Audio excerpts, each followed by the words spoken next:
three ways: yourself, the media, the fans. But just look at the moment. Who is the most lethal pitcher you have faced in your career? I'm walking onto a field here in a visiting town. I'm getting booed or even booed by my Visiting town. What, Jeff? What you talking about, man? Hey, I'm Jeff Skversky. On this episode of Inside The Huddle, presented by Sportskeeda, I catch up with former Major League All-Star Domonic Brown. The outfielder had stints with the Phillies, Blue Jays, and Rockies. We will talk to Brown about his rocky career, that rocky road he went through, being one of the top prospects in baseball, to becoming an all-star in 2013, to being completely out of baseball just a few years later. We will talk about that rough time he went through, trying to battle through injuries and work his way back to the majors, everything he dealt with, and of course, everything behind the scenes, people that helped him along the way. We will also talk about Major League Baseball today. Contenders out there will be the Phillies. What does he think of Bryce Harper and Mike Trout? A lot to get to. Plus, Brown is now giving back. He runs a youth baseball league in the Philadelphia area called the TriState Arsenal DB9. He founded a baseball league in the Montgomery County, Pennsylvania area. He's working with the youth baseball players, trying to help them get to the next level. We'll talk to Brown about that and more on this episode of Inside the Huddle.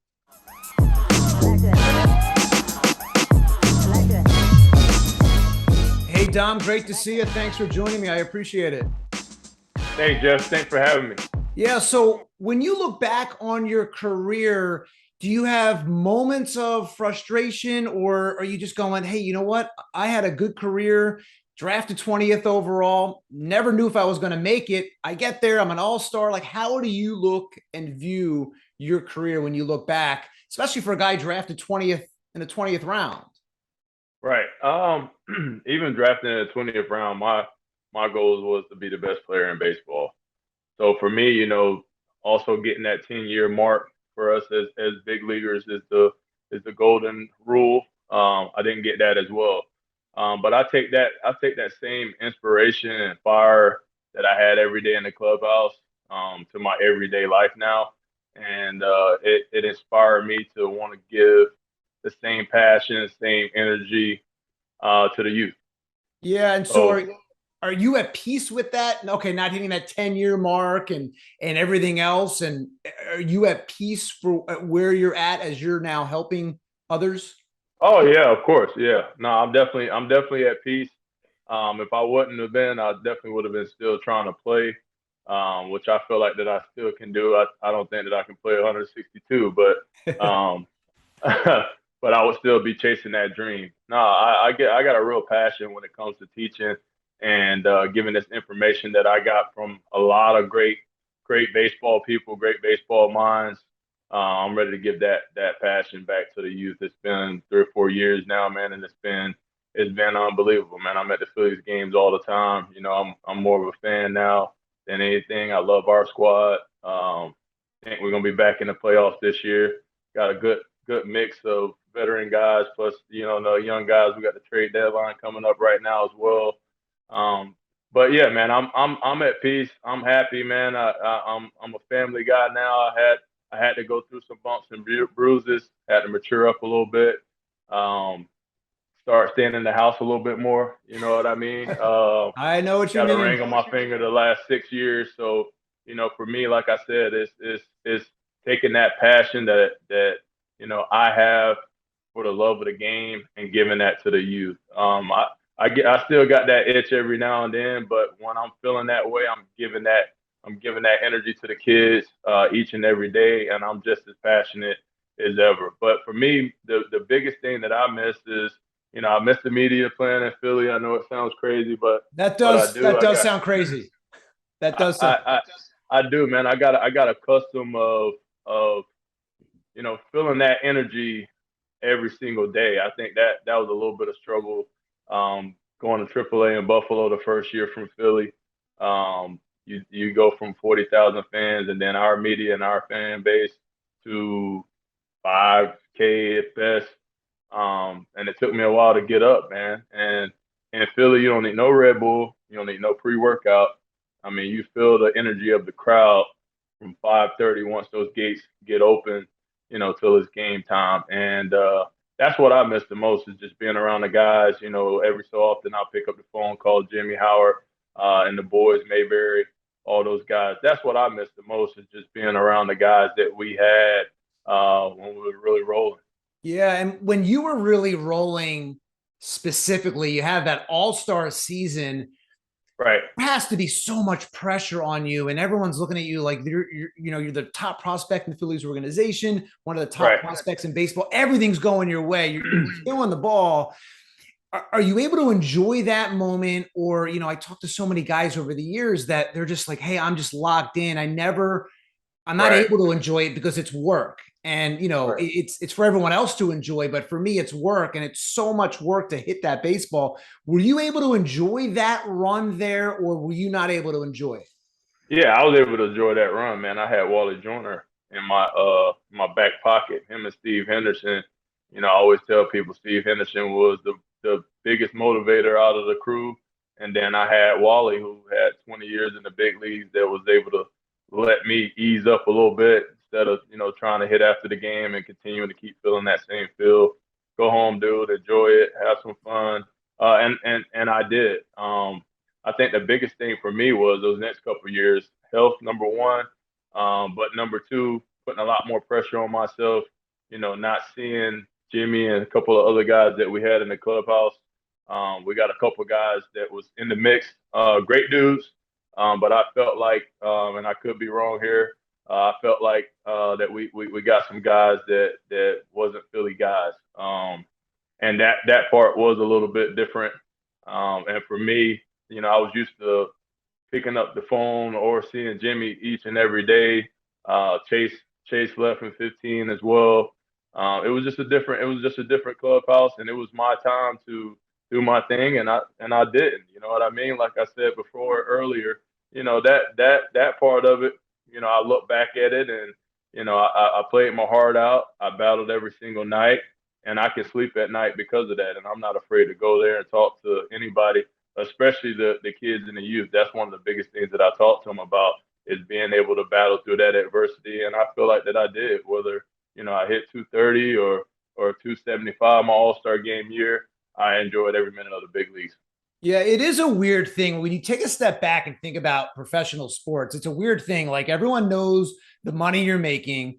People Right. are criticizing you on the radio or at the games, or booing you and things like that, or cheering for you. It's really the only profession that's talked about in that way, where everyone knows your money, everyone knows your business. Actors aren't booed at work. They're not booed Right. on the set. Right. And if they mess up, they can do another take, right? And so Right. it is this weird profession of, you ever take a step back and go, just look at the absurdity of it. Like, hey, I'm walking into onto a field here in a visiting town. I'm getting booed, or even booed by my Visiting town. What, Jeff? What you talking about, man? all right. So, Playing like, it, playing it, playing in Philly, man. If you could play here, you could play anywhere. The fans are great. Just like I was saying earlier, you don't need no pre-workout, no energy, and all this stuff. You're ready to go. And then you go to Arizona or something like that, and you wishing that you're at home because these guys are making sure that you're accountable. And that's why I moved back. I mean, I tried Atlanta for all season. Florida, I grew up there as well. Tried it. My parents was like, dude, if you want to do this youth thing, man, and you want to bypass the line, you got to get your butt back up to Philly. And I was scared to death, man, because I didn't know how the fans were going to take me in. I didn't know any of that, but I do know that I'm a risk taker, man, and I know that once I got here and I seen the love and energy in the communities, I start reaching out to the local little leagues, just trying to find some good people around, man. And I found a home here in Philadelphia, King of Prussia area, Montgomery County. The love and support that Domonic Brown has gotten, and my family as well. It's been unbelievable. yeah. So tell me, let's talk about that. Tell me, you're the coach or the owner. Like, explain what's going on here. So it's the TriState Arsenal DB9. Mm-hmm. Is it a league? Is it a team? Tell me what's going on. So I have 8 teams of my own based through TriState Arsenal. There's roughly 25 teams in total. We're in the Montgomery County area. Let's see how many players. 100 and some odd players of my own. Like I said, I teamed up with a lot of guys with the local little leagues and start branching out and really connecting with the parents and the players and getting some coaches. Philip Cuevas is the vice president of TriState Arsenal. Lindy Castillo, guys that are former Phillies, and we have probably about 6 or 7 ex-pro guys. I'm just trying to give that, like I said earlier, I'm trying to give that passion and energy back to the youth and trying to do things the right way and show this youth, how things are supposed to be done. Because these guys are smarter than us, Jeff. I mean, they got the Rapsodos and these $30,000 machines to, help your swing, which is phenomenal because for us, it was all on field. Now it's about what's real and what's field. These guys could take 5, 6 swings and data's going to tell them stuff that we had to feel ourselves in spring training with 200-300 swings a day. So it's phenomenal. And sorry to cut you off. How old are these kids? And are they just playing in the league against each other, or are they playing outside leagues? Not at all. So they're playing outside leagues. We have a spring, summer season that roughly is 5 to 10 tournaments, depending on what age group and if you're national caliber. If you're national caliber, you playing 7 to 10, maybe even more than that tournaments, going down to Florida, Georgia a couple times. And then in the fall, we roughly slow it down a little bit just because you got guys that are playing other sports, which I preach, and you're playing 4 to 6 tournaments, and the age groups are 8, 9 to 17. Yeah, and so what was the best piece of advice you got during your playing days? Was it from Charlie Manuel, Mike Schmidt, or whoever it was, and that you pass on now to these kids? Man, Ryan and a couple other guys would always say use every level like it's your big league. And that's something that I talk to the kids about. They're so anxious to get to college and maybe to get the pro level or whatever, but you got to enjoy every moment. And if you're trying your best to understand that 12-year-old baseball is what you need to focus in on right now and focus in on yourself, that's the best way to do it, and also building the relationships. If I could take anything back from playing now and go back over and do it again, I'll take the ball out of Scott Boras' hand a little bit more. And what I mean by that is the guys with Nike, Rollins, some of the other guys that I had. I would build more relationships in that particular area because that's what life is all about. You know what I mean? I got some very close, powerful people that's around me in my eyes. But if I can go back on it, I'll really latch on to a couple others. Why do you specifically say you would like to take it out of Scott Boras' hands? I mean, he's one of the most powerful agents in the game and has gotten record deals for players and things like that. Right. Just for me, man, I know for me, I'm a relationships guy, and most of these kids are. Not saying that he shouldn't go over the contracts and all that stuff. They do a brilliant job with that. But like I said, when you're dealing with Nike and you're 20, 21, 22 years old, you're not thinking about the relationships. You're thinking about the spikes. You're thinking about the batting gloves. You're thinking about the bats. You're thinking about all these things. And for me, it's literally, but it's literally all about the relationships that's in hand. I think I did a really good job with that when it comes to the media with, Jim and a couple of the other guys that was around every day. But like I said, if I can do it all over again, that's what I'll be doing because, you got family, you got friends, you got your kids that are coming up behind you, man, and you just never know who you're going to latch on with. That comment, from Nick and Jim the other night, that's one thing that I was thinking about for Nick was, in Philly, man, you got to answer them questions, man. Yeah. But, when we talk about. Yeah, you're talking about Nick Castellanos saying, hey, it was asked about, did you hear the boos? The other night in Philadelphia, he was asked by a reporter, and he said that's a dumb question. And, look, to be honest with you, my job has been a sportscaster reporter all the time. And so have I asked a question that has come out wrong or has come out and a player gets upset? Of course. And it's not always meant that way to grab. Sometimes you're just like you, maybe you had a bad day at the plate. And so, Of course. but to me, to be fair, I always think about it like this. Imagine if I have a bad show, a bad day on the set, I come off and there's 10 guys around my desk asking me about my confidence, asking me about my contract, asking me, hey, am I getting along with my producer? Am I getting, are you focused? Or you're going to have a moment. We're all human beings. And Of so, course. I get, Castellanos, I don't think was out of control. He was just like, Nah, he wasn't out of control. He wasn't out of okay. control at all. What I'm saying is, you always look at it in three ways: yourself, the media, the fans.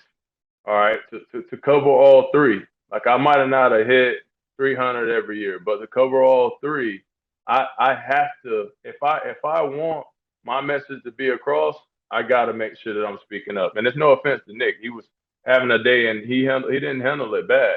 But for me, like I said, if I can go and do it all over again, I'm thinking about those three things. And if you speak out, Jeff, if you speak out, now Jim can write that. He's gonna write it anyway, Right. right?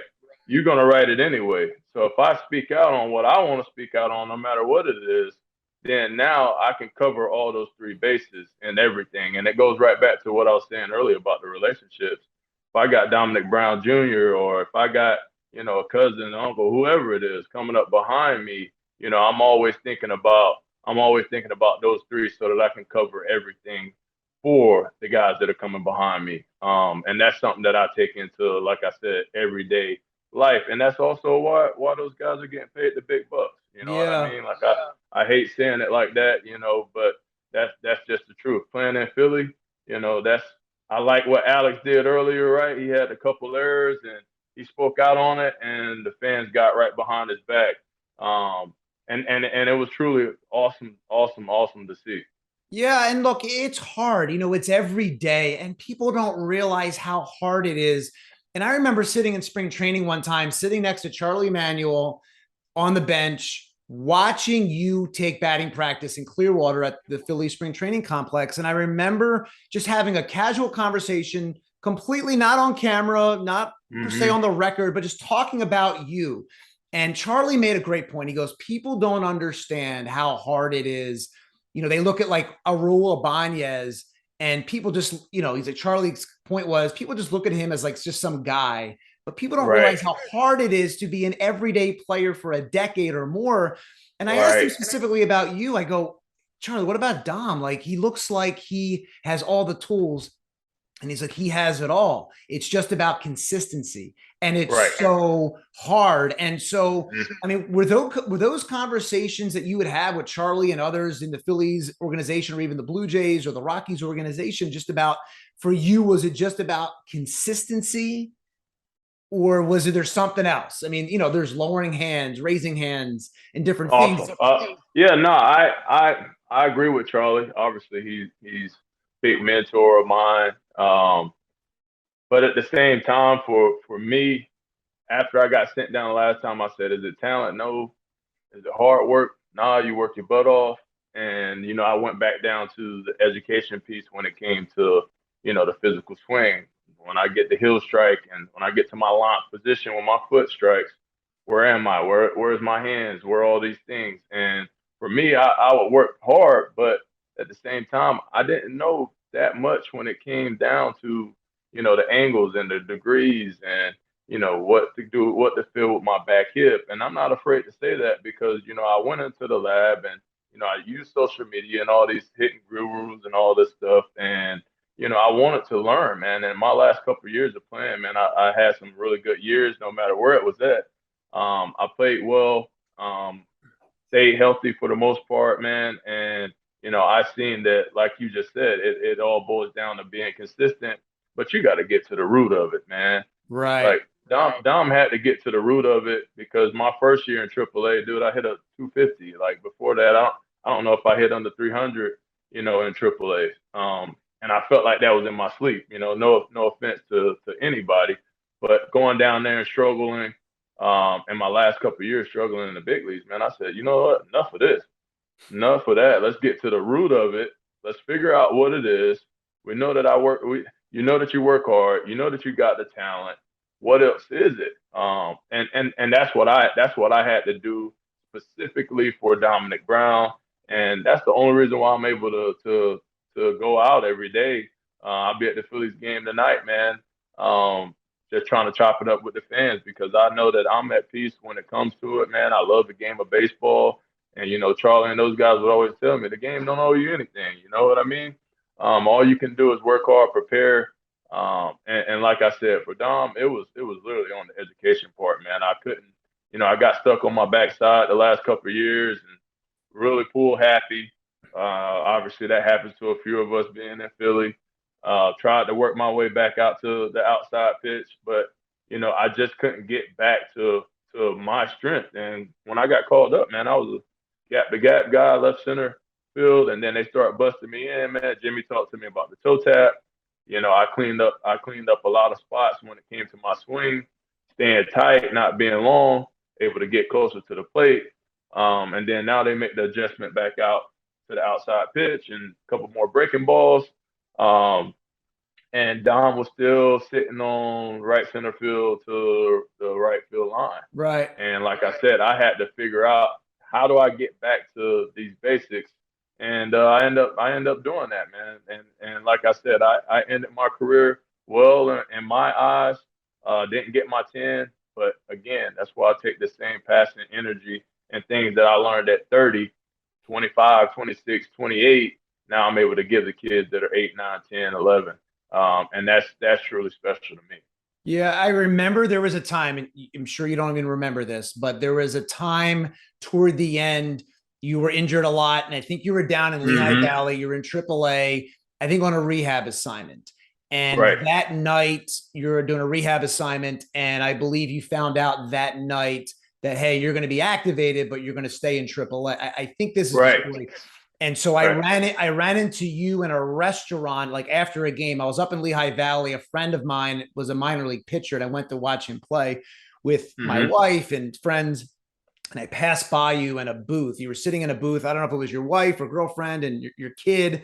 And I just saw the look. I saw the look on your face of just like, like deflated, like obviously that disappointment. And in baseball, it's a game of disappointment. How low did it get for you? When you got to that point of like going, all right, like this stinks. I mean, there had to be obviously moments where you're like, you got to be kidding me. And you're like pounding the table. Nah, I agree. At that particular time, I think Ruben had came in town as well. Man, I tip my hat, man, because I definitely was stubborn, and I think that's what made me a pretty good player as well. But they kept it honest with me. Charlie was down there at times as well. But that time was dark for me, man. If I could say at any, I didn't want to be in AAA. I didn't really understand the importance of it. Now looking back on it, it was the best thing, man. You got your butt ate up in the big leagues. I wasn't ready at that point. And deep down inside, I knew it. I wanted to compete.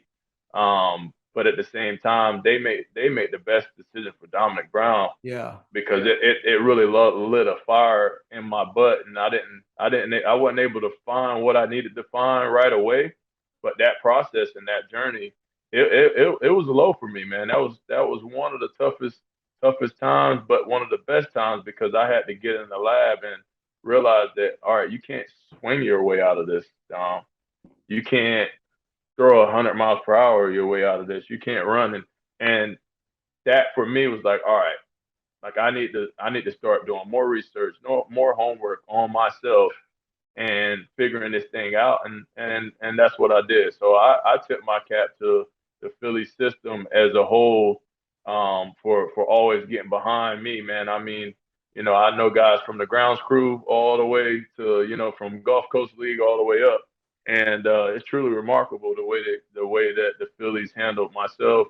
And they do the same thing with all the guys. Yeah, I remember walking by you at this restaurant in Lehigh Valley after a game. I could just see the look on your face, and I just was like, "Hey, quick hi." You said hi, and then I just kept. I could just see it on your face, and I'm like, man, like people just, not that anyone feels bad for professional athletes by any means, but you got to realize like they're human beings. They have feelings. They want to be successful.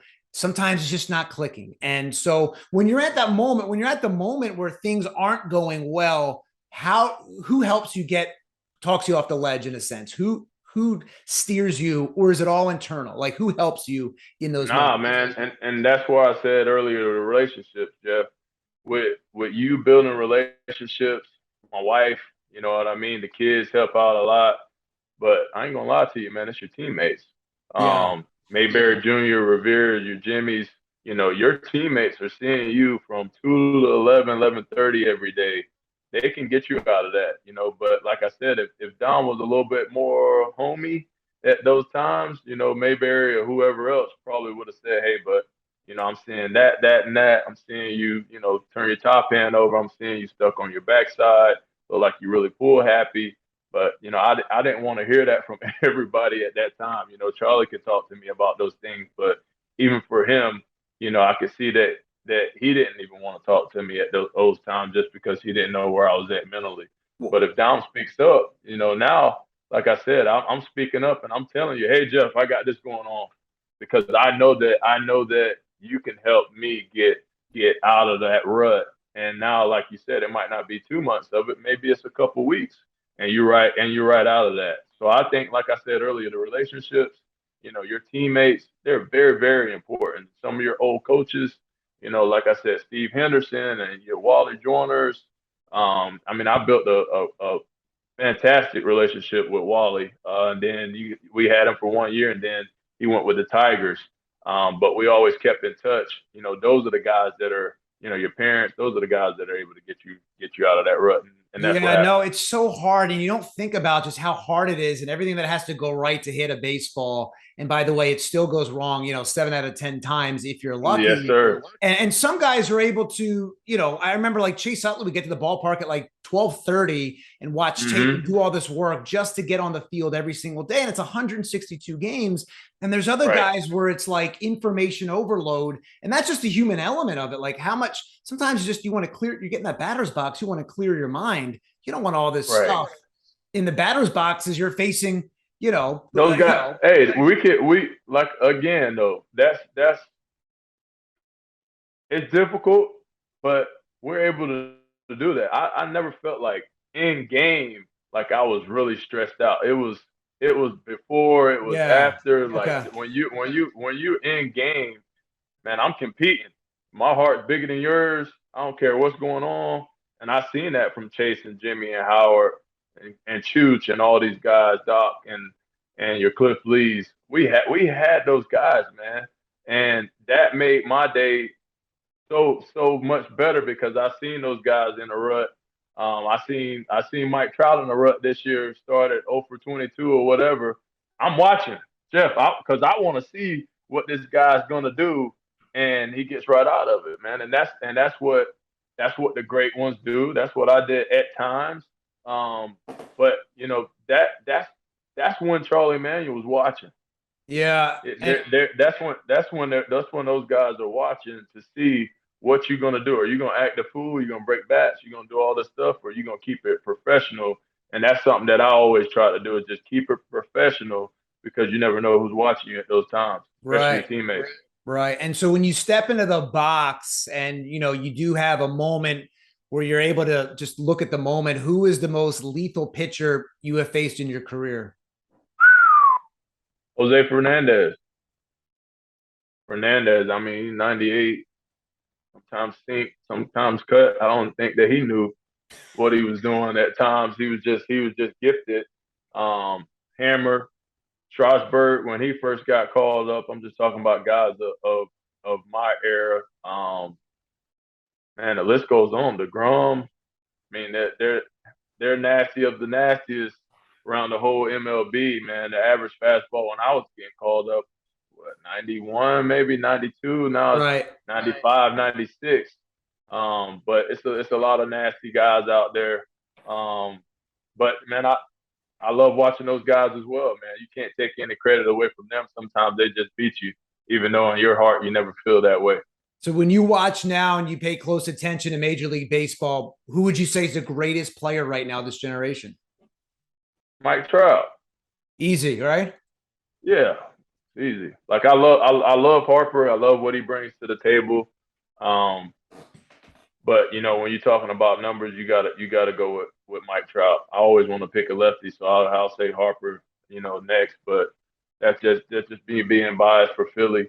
But definitely Mike Trout. Albert Pujols has done an amazing job. Freddie Freeman. You got a lot of guys around the league that are real special guys, man. That's making it happen every single day. But I gotta tip my hat to old Mike Trout. Yeah, no, that's a great one. And you talk about Bryce Harper. I mean, he's a guy, he just seems like he personifies Philadelphia. He plays just, all emotion. You love his Man, it's passion. all Philly. Harper is all Philly, man. It's the same things that I've seen from Chase Utley day in and day out. He's not trying to do it. It's just him. It's just him, man. That Philly is all over him, dude. It's tatted all over him, and it's very special to be here in Philly to be able to watch Bryce Harper. And I mean, I came up around the same time, so for me saying that is pretty dang good. But I love watching a guy. He's a special talent. Guy works his butt off, man, and he's been consistent as well. Yeah, there's a lot of talk that Harper should be back by the end of the season from his injury. Right. Assuming that's the case, do you think the Phillies are a playoff team? I mean, they haven't been in the playoffs since 2011. It's been forever. Right. Do you think this is finally the year? I mean, they've had this team that's been built. It just, for whatever reason, has not worked. Jeff, why are you looking like you're stressed out about it, man? Because I feel the pain. I feel the pain. I feel the pain. No, I feel that. I feel that. It's been a while, for sure. But I think this is the year. I think we get Harper back later on. I think the young guys keep the energy in the clubhouse and dugout. And I think we add a couple pieces by the break. I think Dombrowski was talking about adding another starting guy, not trading any of the prospects, which I love being one of the Philly homegrown guys. And I think that we get in the playoffs and make a real run for it. And so would you say the Phillies are World Series contenders, or is that premature? Is there a World Series contender? Let's take it one day. Let's take it one day at a time. Let's take it one day at a time, Jeff. I think we sneak in there in the playoffs, and anything could happen once guys get in there, man. I can see us strapping kind of like some of them old Cardinals teams when I was coming up. I want to see the Phillies scratch and claw and get into the playoffs, and let's see what happens after that, Jeff. It's gonna be fun. Yeah, and so going back to the coaching and working with youth now, have you given thought about kind of taking it to the next level as far as being a coach in the minors or the majors and helping, other athletes? I mean, you have such a unique perspective. I mean, you're drafted out of high school, late rounds. A lot of guys maybe would have gone back to college or going to college and then gone back in the draft to go higher because the signing bonus isn't super high at 20th. And so would you give thought to working with professionals and things like that, or do you just love the youth part? I do love the youth, Jeff, but at the same time, I put some consideration with going back in there and trying to get into the program. A few guys have asked me over the last couple of years. I just want to kind of give it a break. Right. I know enough guys in the Philly system. I'm always open to, calls and all that stuff. But right now, I'm loving being at home, being able to see the kids, having a lunch break at the house, no matter what camp or whatever I'm doing, games. But yeah, man, I definitely later on would definitely like to get back into, the program. Like I said, I miss those crazy hours at times. Not ready for it yet, but that's all that we know. That's my normal. I've been doing, I was doing it for 18 to 32. So I just want to take a little small break, but if the cards are right, I definitely would love it to be with the Phillies if something ever was to happen. But we'll see. Like I said, let's take it one day at a time definitely had a lot of years or a couple of years to reflect, look back on things. Um, and I'm definitely able to definitely give some guys some real motivation because I think I've been at the top, and I've also been down at the bottom as well. So for me, giving that perspective to Alex or the stock guys, some great talent coming through the Philly system, I definitely would love to get my hands on a few of those guys for sure. I imagine the most satisfying moment working with the kids now is, hey, maybe a kid's going through a tough time, struggling. You talk to him, and then he has a huge monster hit, saves the day kind of deal. That has to be a satisfying moment. It is that's definitely one of the best things for me. I like getting into the games and seeing those guys going to 0 for 2, 0 for 3, and then we come back in, talk through the at bat, look at a little video, and a kid get a knock, a double in the gap, or hit a bomb. It's really nothing better to see that over the weekend for sure, for sure. I'm always talking to kids through the at bats. I'm yelling from the dugout. 2-0, let's go get the head out. Kind of sound like Charlie at times, I guess, but those are some good moments. Well, thank you so much for joining me. It was great insight. Great to hear that you're helping future MLBers hopefully down the road. Thanks for having me, Jeff. You've been awesome. Thanks, Dom. I appreciate it. I just love how candid Brown is and how he's come full circle, completely at peace with everything during a rocky road of his major league career. Best of luck to Brown. And of course, all those kids he's helping out there with their baseball careers. If you like the show, click subscribe at the bottom of your screen. Also, if you hit the bell button on YouTube, we will send you an alert the next time we drop an episode. You can also listen on Spotify, Apple Podcasts, and all your favorite podcast apps. Just click the link in the description below and listen wherever you would like. Thanks for watching. Thanks for listening. I'm Jeff Skversky for Inside the Huddle, presented by Sportskeeda.